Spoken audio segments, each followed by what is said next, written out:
inherited from their drug-addicted mothers. It's a growing problem in our area. In fact, Jacksonville now leads the state with the most babies born suffering with drugs in their system.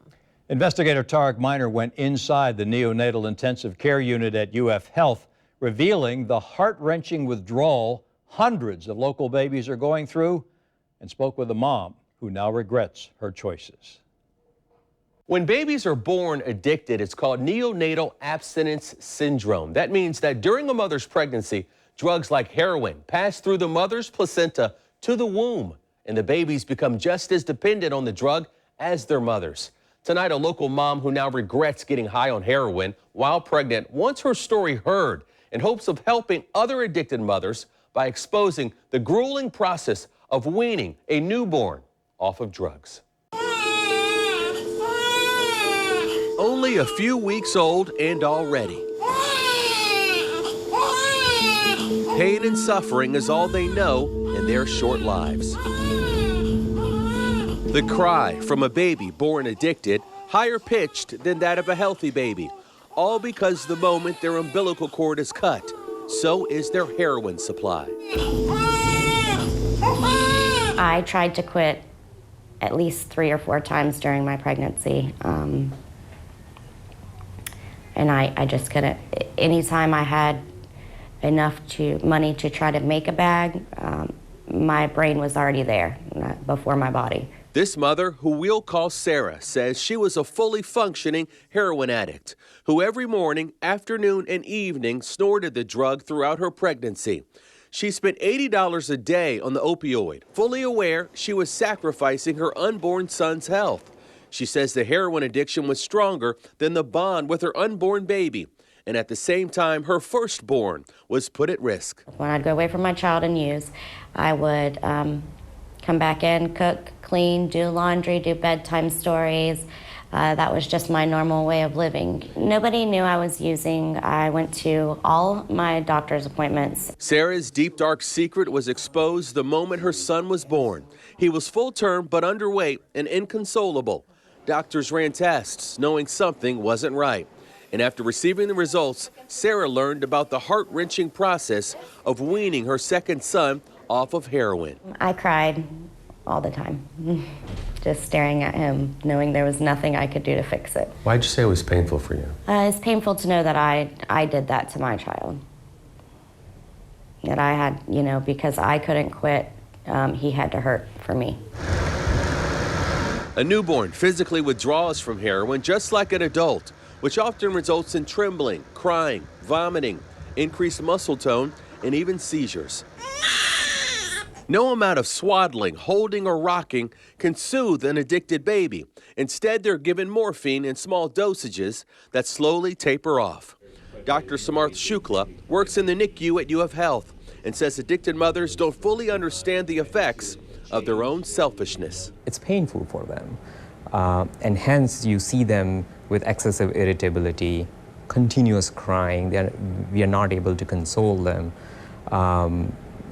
They cannot feed well. They have problems with weight gain, sweating. According to the Centers for Disease Control, the highest numbers of infected babies in Maine, Vermont, West Virginia, Tennessee, and right here in Florida. And the problem is the worst right here in Duval County, according to UF Health's records. In 2014, 121 babies were treated for neonatal abstinence syndrome. In 2015, that number jumped to 165 babies treated. And so far this year, 137 babies have been born suffering through withdrawals. That's just UF Health. As for all of Duval County, sadly, state statistics show a bigger problem. For every 10,000 live births between 2011 and 2013, Duval County had 450 heroin-addicted babies, followed by Hillsborough County with 324, Pasco County, 256, Brevard County with 231, and then Volusia County had 201 heroin-addicted babies. We have been spending more than $1 billion every year behind treatment of this condition, which is in major part a completely preventable condition. Far too often, newborns aren't only exposed to heroin. The pregnant addicts are often alcoholics, taking prescription painkillers and experimenting with other drugs. The incidence of drug usage among pregnant moms has been significantly increasing. In fact, the number of babies born addicted to heroin has been on the increase since 2011 following a statewide pill mill crackdown ordered by the Attorney General. This building here in Orange Park used to be one of those pill mills, but following the raids statewide, heroin became a popular drug of choice. The reason? It's cheaper, about $10 a hit, and easy to get locally. Doctors say these babies will likely suffer long-term neurological problems, and nearly 1 in 10 can expect to suffer from hepatitis C in their lifetime. They also have a greater chance of becoming a drug addict later in life. That babies who have been exposed to drugs in their early neonatal fetal life eventually are at high risk for being drug dependent. So they definitely can go to drug usage or being drug dependent in future. The addiction doesn't end with the taxing treatment for these newborns. Developmental delays can haunt a baby addicted to heroin for life. It's something this mother wishes she had known before she gave birth. And she has this message for addicted mothers. You don't have to deal with that pain anymore.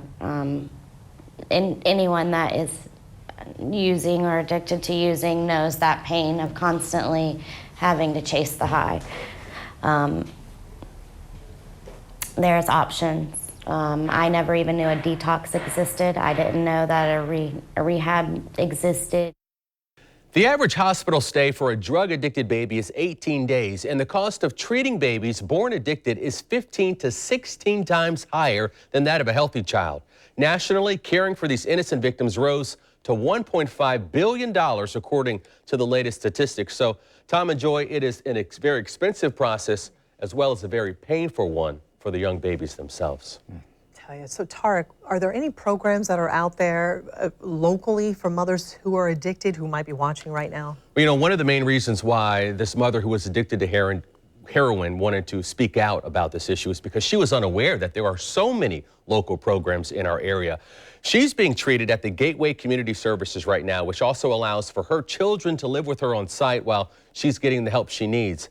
Now, for more information on getting help at Gateway, you can call 904-387-4661, 904-387-4661. Don't worry if you don't have anything to write with. We have this information on our website right now, and also in News4Jax. You'll find a direct link through the Substance Abuse and Mental Health Administration to help you find proper treatment near you. Now, it's also important to note that if you are pregnant and you're doing heroin and you stop cold turkey, it can actually be very damaging to the child. So the best bet is to not do this on your own. Seek the help for the benefit of both you and your unborn child. Tarek, thank you.